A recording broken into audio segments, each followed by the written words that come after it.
नमस्कार, motive for all में आप सभी का स्वागत है। आज हम लोग पढ़ेंगे लुसेंट वस्तुनिष्ठ सामान्य ज्ञान में संविधान की प्रस्तावना से संबंधित महत्वपूर्ण क्वेश्चंस के बारे में, जो सभी एग्जाम्स के लिए बहुत ही महत्वपूर्ण है। तो चलिए स्टार्ट करते हैं। पहला क्वेश्चन है, भारतीय संविधान के किस भाग को उसकी आत्मा की आख्या प्रदान की गई है? सही उत्तर होगा ऑप्शन ए, प्रस्तावना को। संविधान निर्माताओं ने किस पर विशेष ध्यान दिया था? सही उत्तर होगा ऑप्शन ए, प्रस्तावना पर। भारत में जनप्रिय संप्रभुता है क्योंकि भारत के संविधान की प्रस्तावना शुरू होती है इन शब्दों से। सही उत्तर होगा ऑप्शन डी, हम भारत के लोग। भारत को गणतंत्र क्यों कहा जाता है? सही उत्तर होगा ऑप्शन डी, यहाँ राज्य का प्रमुख निर्धारित अवधि के लिए निर्वाचित होता है। भारत एक। सही उत्तर होगा ऑप्शन ए, धर्मनिरपेक्ष राष्ट्र है। धर्मनिरपेक्षता का अर्थ है, सही उत्तर होगा ऑप्शन सी, राज्य सरकार द्वारा किसी धर्म को स्वीकार नहीं करना। भारत एक धर्मनिरपेक्ष राज्य है, इसका मतलब है कि भारतीय राज्य, सही उत्तर होगा ऑप्शन डी, किसी निश्चित धर्म का समर्थन नहीं करता है। गणतंत्र होता है, सही उत्तर होगा ऑप्शन डी, राज्य जहां पर अध्यक्ष वंशानुगत रूप से न हो।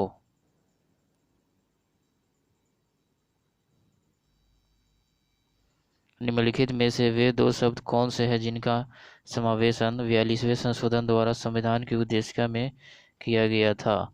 सही उत्तर होगा ऑप्शन सी, समाजवादी धर्मनिरपेक्ष। भारतीय संविधान की प्रस्तावना में भारत को किस राज्य में किस रूप में घोषित किया गया है? सही उत्तर होगा ऑप्शन सी, एक प्रभुत्व संपन्न समाजवादी धर्मनिरपेक्ष प्रजातांत्रिक गणराज्य। भारत एक गणतंत्र है, इसका अर्थ है, सही उत्तर होगा ऑप्शन सी, भारत में वंशानुगत शासन नहीं है। निम्नलिखित में से कौन सा शब्द भारत के संविधान की उद्देशिका में नहीं है? सही उत्तर होगा ऑप्शन डी, लोक कल्याण।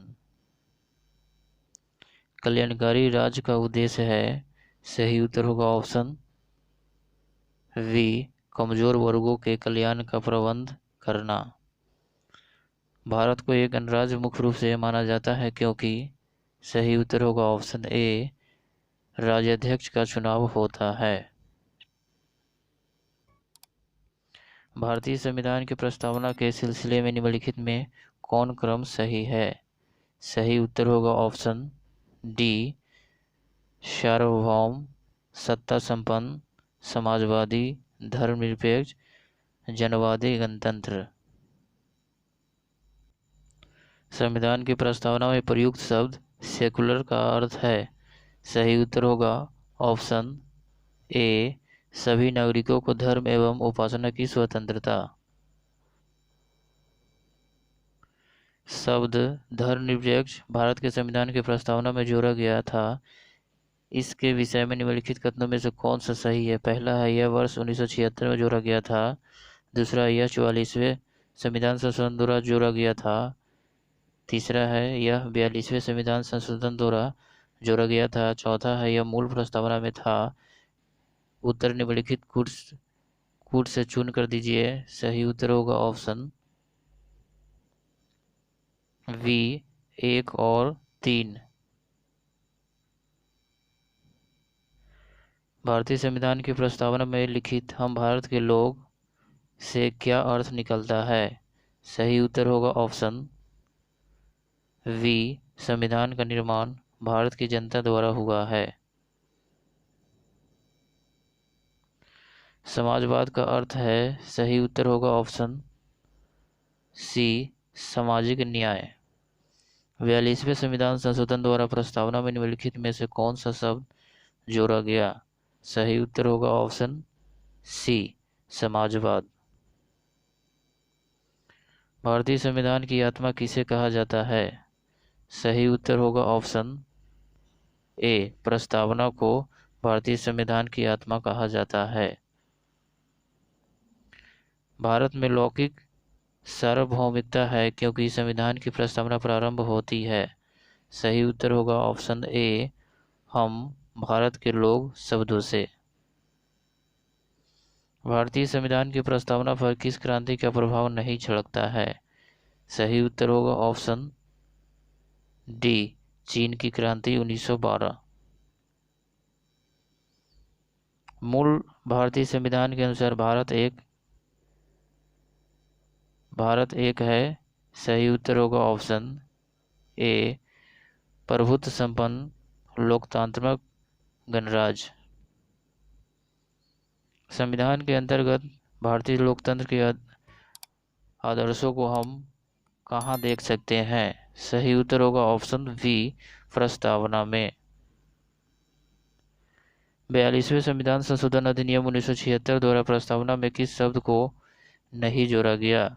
सही उत्तर होगा ऑप्शन सी, गुटनिरपेक्ष को। भारतीय संविधान की प्रस्तावना के बारे में कौन सा कथन सही है?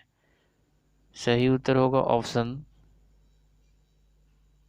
वी, उक्त शब्द 1976 में संशोधन द्वारा जोड़े गए। भारतीय संविधान ने किस प्रकार के लोकतंत्र को अपनाया है? सही उत्तर होगा ऑप्शन डी, लोकतांत्रिक गणराज्य। भारतीय संविधान की प्रस्तावना में वर्णित लोकतंत्र को किस रूप में स्वीकार किया गया?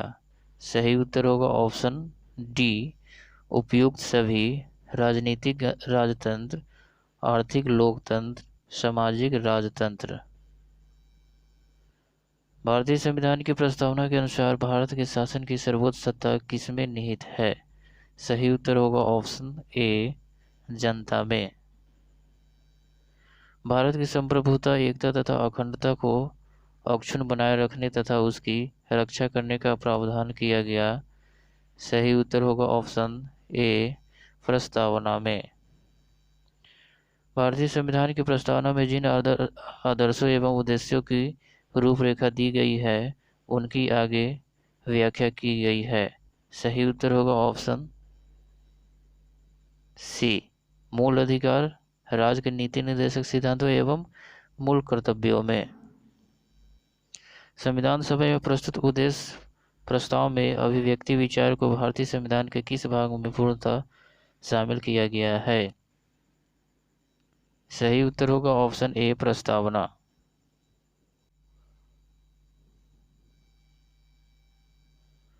भारतीय संविधान की प्रस्तावना से क्या स्पष्ट नहीं होता है?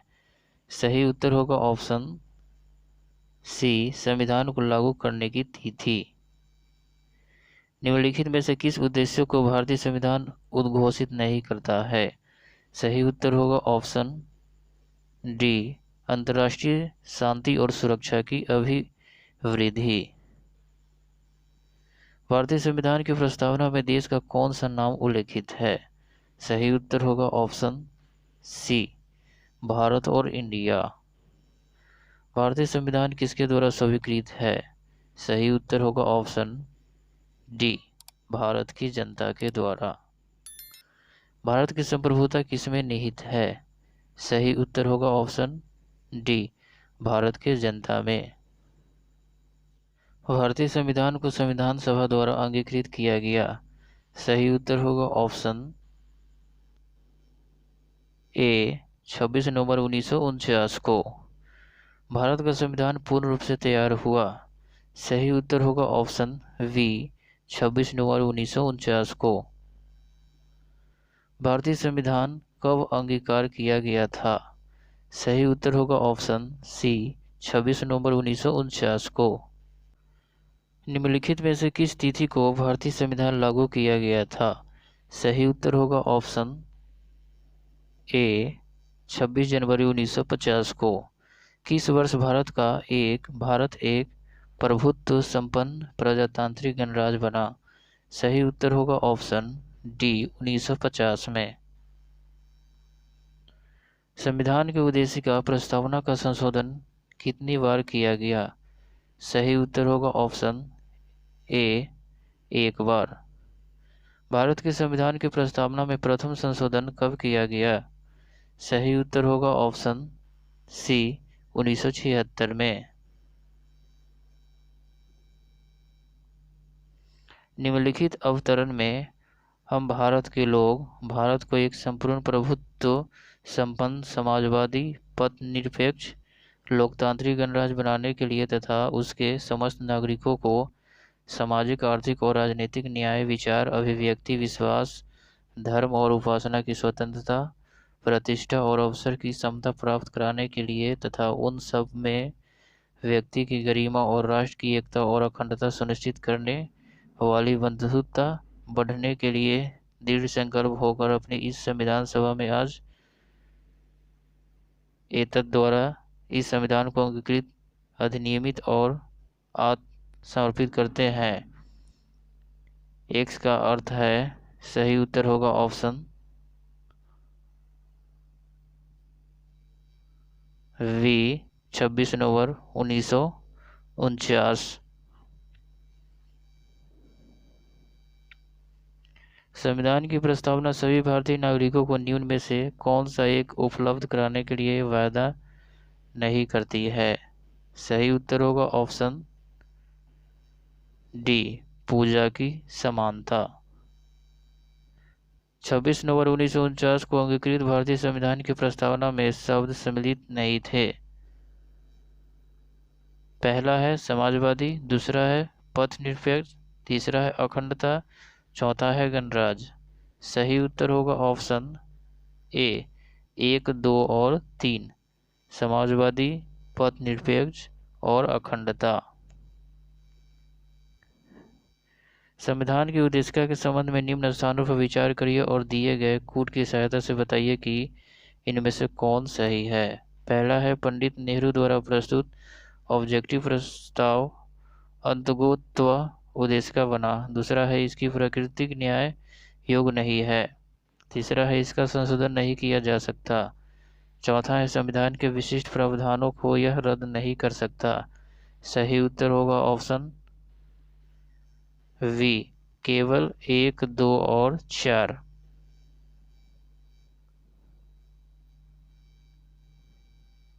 भारतीय संविधान की उद्देशिका में परिवर्तन किस संशोधन अधिनियम में किए गए थे? सही उत्तर होगा ऑप्शन सी 42वां संशोधन अधिनियम 1976। प्रस्तावना का वह प्रावधान है जो सभी वयस्क नागरिकों को मताधिकार अधिकार प्रदान करता है कहलाता है। सही उत्तर होगा ऑप्शन वी प्रजातंत्र। भारत के संविधान की प्रस्तावना में समाजवादी और धर्मनिरपेक्ष शब्दों को किस संशोधन द्वारा जोड़ा गया? सही उत्तर होगा ऑप्शन वी 42वां संविधान संशोधन के द्वारा। भारतीय संविधान लागू हुआ था। सही उत्तर होगा ऑप्शन ए 26 जनवरी 1950 को। भारतीय संविधान के किस भाग में स्पष्ट रूप से घोषणा की गई है कि भारत एक धर्मनिरपेक्ष राज्य है? सही उत्तर होगा ऑप्शन वी संविधान की प्रस्तावना। भारत के संविधान की प्रस्तावना में कितने प्रकार का न्याय स्वतंत्रता समानता एवं भ्रातृत्व का सही क्रम में उल्लेख किया गया है? सही उत्तर होगा ऑप्शन ए 3, 5, 2, 1। भारतीय संविधान का प्राधिकार स्रोत कौन है? सही उत्तर होगा ऑप्शन बी भारत के लोग। संविधान की प्रस्तावना का विधिक स्वरूप क्या है? सही उत्तर होगा ऑप्शन वी यह लागू नहीं किया जा सकता है।